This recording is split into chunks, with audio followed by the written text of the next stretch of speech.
Praise the Lord friends. கர்த்தர் நல்லவர். Sorry, நம்ம இன்றைக்கி பார்க்கக்கூடிய டாபிக் குழந்தை பாக்கியம்.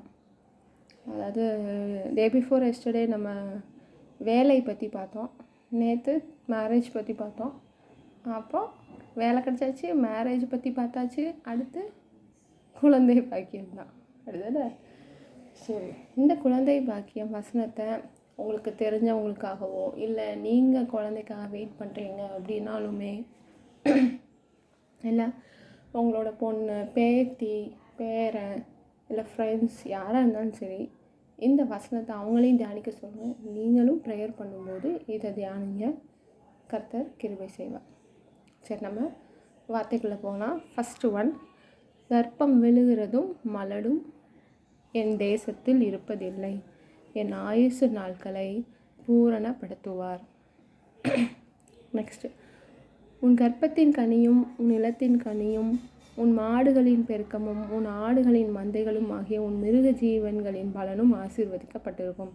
இதில் கர்ப்பத்தின் கனி மட்டும் இல்லை, நிறைய விஷயங்களை ஆசீர்வதிக்கிறது மாதிரி சொல்லியிருக்கிறாங்க.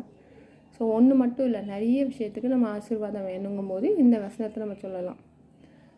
நெக்ஸ்ட்டு, பிள்ளை பெறாத மல்லடியே, நீ கர்ப்பந்தரித்து ஒரு குமாரனை பெறுவாய்.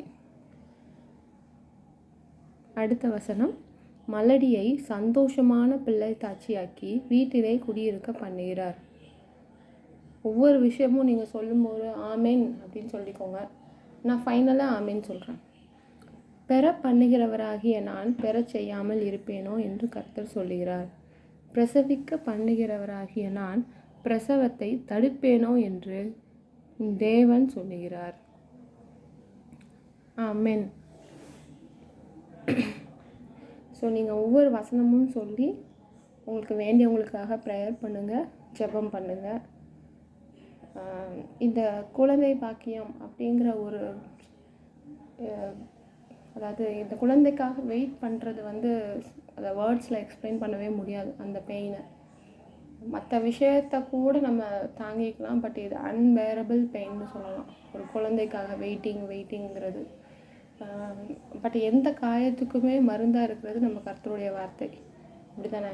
எந்த ஒரு விஷயமா இருந்தாலும் சரி, இதை விட ஆழமான வலியாக இருந்தாலும் சரி, ஆழமான காயமாக இருந்தாலும் சரி, கர்த்தரோட வார்த்தையை தவிர மருந்து வேறு தி பெஸ்ட் எதுவுமே கிடையாது. இதை வேர்ட்ஸில் எக்ஸ்பிளைன் பண்ணவே முடியாது. அந்த வலியை, குழந்தை இல்லை, ரொம்ப வருஷமாக இல்லை அப்படிங்கிற அந்த வலியை என்னால் இப்படி தான் இருக்கும்லாம் சொல்ல முடியாது. ஸோ அவங்களுக்காக எனக்கு தெரிஞ்ச 2-3 பேர் இருக்காங்க.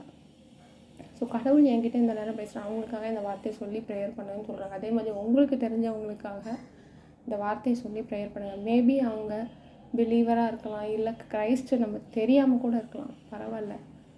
அவங்கக்கிட்ட கர்த்தரை பற்றி பேசுங்க. இந்த சான்ஸை யூஸ் பண்ணி அவங்களும் கர்த்தருக்குள்ளே வர்றதுக்கு ஒரு சான்ஸ் இருக்குது. நம்ம அவங்களுக்காக ப்ரேயர் பண்ணும்போது இந்த வார்த்தையை சொல்லி ப்ரேயர் பண்ணுங்கள். அவங்கக்கிட்டே இந்த வார்த்தையை சொல்லுங்கள்.